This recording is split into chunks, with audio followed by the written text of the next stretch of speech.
دعویٰ کرتے ہیں میں مسلمان ہوں. اب مسلمان کا مطلب ہے کہ اللہ اس کا رسول کا فرما بردار. اب ہم خود سوچیں کہ ہم اللہ کے کتنے فرما بردار ہیں، ہم اپنے نفس کے کتنے فرما بردار ہیں اور اللہ کے کتنے فرما بردار ہیں. شیطان کی کتنی سنتے ہیں، اللہ کی کتنی سنتے ہیں ہم.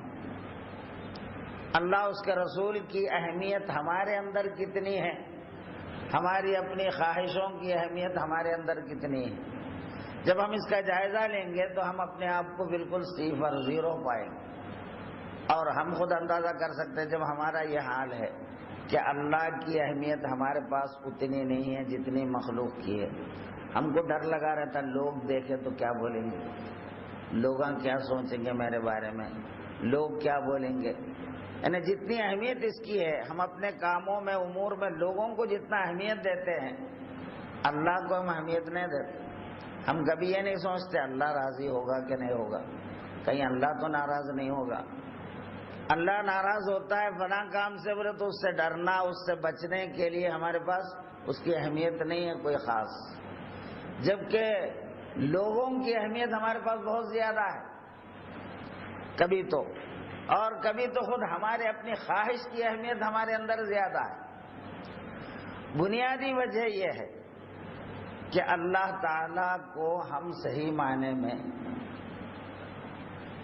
اللہ پر ایمان لانے کا ہمارا جو دعویٰ ہے، ہم اللہ کو صحیح معنی میں نہیں پہچان پائے. اللہ کے تعلق سے ہمارے احساسات صحیح نہیں ہوئے، اس کی وجہ سے ہم اللہ کے ہوتے نہیں ہیں اور اللہ کو اپنا بناتے نہیں. یہی نقصان پورے تقریباً مسلمان پوری زندگی میں اٹھا رہے ہیں. اللہ تعالیٰ کا وعدہ ہے وَكَانَ بِالْمُؤْمِنِينَ رَحِيمًا، اللہ ایمان والوں پر رحیم، بے انتہا مہربان رحم کرنے والا ہے. ایمان والوں پر اللہ رحیم ہونے کا اللہ وعدہ فرماتا ہے، یعنی اعلان کرتا ہے. تو جو رحیم ہو وہ کیسے اپنے مرحوم جس پر وہ رحم کرتا ہے اس کو مصیبتوں میں کیسے ڈال سکتا ہے، ذلتوں میں کیسے ڈال سکتا ہے، وہ پریشانیوں میں کیسے زندگی گزار سکتا ہے جبکہ اس کا ایک رحیم موجود ہے. تو ہم صحیح معنی میں اللہ کی رحیمیت کا فیض حاصل کرنے کے لیے اس کا جو تقاضا ہے ہم وہ پورے نہیں کر پا رہے. اس لیے ان چیزوں کے بارے میں ہمیں سیکھنا بڑی ضرورت ہے کہ اللہ کون ہے ہمارا. ایک بنیادی بات اللہ سے ہمارا تعلق کیا ہے، یہ سب سے پہلے ہم کو جاننے کی ضرورت ہے. ابراہیم علیہ السلام جب آپ پیدا ہوئے، تھوڑے بہت شعور کو پہنچے تو آپ آسمانوں میں تارا دیکھا تو قوم ان کے زمانے میں قوم ستاروں کی پرستش کرتے تھے، ستاروں کا پوجا کرتے تھے. کوئی سورج کا پوجا کرنے والا، کوئی فلاں تارے مریخ کا، کوئی زہرا کا، اس کا مختلف ستاروں سے. تو ستاروں کی وجہ سے بارش ہوتی ہے، ستاروں کی وجہ سے ہوائیں چلتی ہیں، ستاروں کی وجہ سے ہمارے کاما نکلتے ہیں. اس طرح کے عقیدے رکھتے تھے وہ لوگ، تو ستاروں کا پوجا کرتے تھے. تو قوم کو ابھی ابراہیم علیہ السلام سن شعور کو پہنچے ہی تھے کہ اللہ تعالیٰ نے آپ کے باطن میں جو نورانیت پیدا فرمائی، حق و باطل میں تمیز کرنے کی صلاحیت اللہ تعالیٰ نے آپ کے اندر ڈال دی. اور اللہ نے خود ارشاد فرمایا وَكَذَلِكَ نُرِي إِبْرَاهِيمَ مَلَكُوتَ السَّمَاوَاتِ وَالْأَرْضِ، ابراہیم علیہ السلام کو ہم دکھاتے ہیں کہ آسمان و زمین کی حکومت، اللہ کی حکومت زمین و آسمان پر کیسے چل رہی ہے. یہ ابراہیم علیہ السلام کے اندر اللہ نے منکشف کر دیا، کھول دیا. آج ہم کو کیا نظر آتا ہے؟ فلاں کی حکومت، فلاں جگہ فلاں کی حکومت ہے، فلاں جگہ فلاں کی حکومت ہے.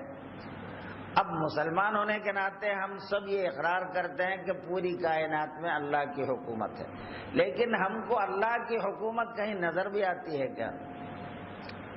اپنی ہی زندگی میں ہم اللہ کی حکومت اپنے میں کیا پاتے ہیں؟ اپنی زندگی میں اللہ کی حکومت کو ہم کہاں پاتے ہیں؟ سب کچھ تو ہم خود کرنے والے ہوتے ہیں، ہمارا ہر کام ہم کو کرنا ہے۔ اب گھر میں پریشانی ہے بھائی، مصیبت ہے، اس کے لیے دور کرنے کے لیے پوری دوڑ دھوپ ہم کو کرنا ہے۔ جب ہم ساری تکلیفیں ہمیں کرنا ہے تو پھر اللہ کو رب مان کر کیا کرنا ہے؟ اگر کسی کا باپ زندہ ہو اور وہ پیسے والا ہو تو اس بیٹے کو کچھ پیسوں کی مشکل پیش آ جائے تو کیا وہ اکیلا وہ پیسوں کے لیے دوڑ دھوپ کرتا؟ اگر اس کے باپ کو معلوم ہوا کہ میرے بیٹے کو اتنے پیسے کی ضرورت ہے تو باپ اس کی مدد نہیں کرے گا؟ اور باپ مدد کرنے والا اگر موجود ہے تو بیٹا اپنی پریشانی کے لیے خود اکیلا کیوں پریشان رہے گا؟ انہوں تو ناز کرے گا میرا باپ موجود ہے، میرے کام برابر ہو جائیں گے۔ تو ایک بیٹے کے لیے باپ کے ہونے پر اس کو پریشانیوں سے نجات ملتی ہے، تو بندے کے لیے رب کی موجودگی سے پریشانیوں سے نجات کیوں نہیں ملتی؟ بندہ رب رکھتا ہے، اپنا اللہ کو رب مانتا ہے، تو رب مان کر اللہ سے کیا کام لیتے ہیں ہم؟ ہماری زندگی میں ہم کو اللہ سے کیا فائدہ مل رہا ہے؟ ایک سوچنے کا زاویہ میں آپ کے سامنے کھول رہا ہوں تاکہ ہمارے اندر احساس ہو کہ اللہ کا ہمارا تعلق کیا ہے، اللہ ہمارا کیا لگتا ہے۔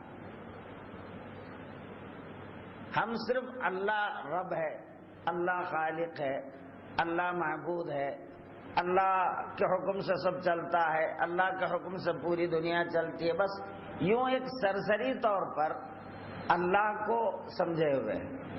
اپنی زندگی کو اللہ سے جوڑ کر کبھی ہم نے نہیں سوچا ہے کہ ہماری زندگی میں اللہ ہمارا کیا کام آ رہا ہے، اللہ سے ہمیں کیا فائدے مل رہے ہیں۔ باپ ہے تو باپ سے کیا مل رہا ہے؟ باپ سے آپ محبت کرتے ہیں، باپ کے لیے جان دیتے ہیں۔ اگر باپ کو کچھ ہو تو بیٹے برداشت نہیں کر پاتے، اگر اپنے ہاتھ میں جو ممکن ہو سب کرنے تیار ہو جاتے ہیں۔ اسی طرح بیٹا بیٹے کو باپ چاہتا ہے، بیٹے کا کوئی نقصان باپ گوارا نہیں کر سکتا، کیونکہ میرا بیٹا ہے تو بیٹے کی تکلیف دور کرنے کے لیے ہر قسم کی قربانی دینے کے لیے باپ تیار ہو جاتا ہے، بیٹے کو اپنا مانتا ہے۔ بیٹا اپنے باپ کو اپنا مانتا ہے، میرا باپ ہے یہ میرا بیٹا ہے، یہ میری ماں ہے، ماں مانتی ہے میرا بیٹا ہے، میرا بھائی۔ کچھ نہ کچھ آپ اپنے کو رشتے جوڑ کر ان رشتوں سے کام بھی لیتے ہیں، ان رشتوں پر آپ کو فخر بھی ہوتا ہے، اور یہ رشتوں کی وجہ سے ایک دوسرے سے محبت بھی کرتے ہیں۔ تو اللہ تعالی سے ہمارا کیا رشتہ ہے، کیا تعلق ہے، اللہ ہمارا کیا لگتا ہے؟ ایک مسلمان کو سوچنے کا زاویہ قرآن میں اللہ فرماتا ہے والذین آمنوا اشد حبا للہ، جو ایمان والا ہوتا ہے وہ اللہ سے اشد محبت کرتا ہے۔ عربی میں اشد کہتے ہیں سب سے زیادہ سخت، بہت زیادہ، گویا ہم اپنے الفاظ میں عشق جس کو کہتے ہیں۔ تو ہر مومن اللہ سے عشق کرنے والا ہوتا ہے، یہ قرآن ہے، میں کوئی اپنے گھر کی بات نہیں بول رہا ہوں۔ والذین آمنوا اشد حبا للہ، آپ ہم غور کریں، ہم مومن ہیں، اللہ سے ہم کو کتنی محبت ہے، اللہ کے لیے، اللہ کی خوشنودی کے لیے ہم کیا قربانی دیتے ہیں۔ ابراہیم علیہ السلام اللہ کی توحید کے خلاف جب قوم کو دیکھا تو آپ سے برداشت نہیں ہوا، آپ جو ہے قوم کو ہر طرح نصیحت کرتے تھے، یہ تم اللہ کے ساتھ یہ سب چیزوں کو کیوں شریک ٹھہراتے ہو، جن چیزوں کو تم پوجا کرتے ہو خود اپنے ہاتھ سے بناتے ہو، جو چیزوں کو تم خود اپنے ہاتھ سے بناتے ہیں ان کا پوجا تم خود کیوں کرتے ہیں؟ کیا وہ تمہاری سنتے ہیں؟ تمہاری کوئی تکلیف کو تم سے دور کر سکتے ہیں یا تم کو کچھ نفع دے سکتے ہیں؟ جبکہ وہ خود تمہارے بنانے سے بنتے ہیں، تو بھلا وہ تم کو کیا نفع دیں گے؟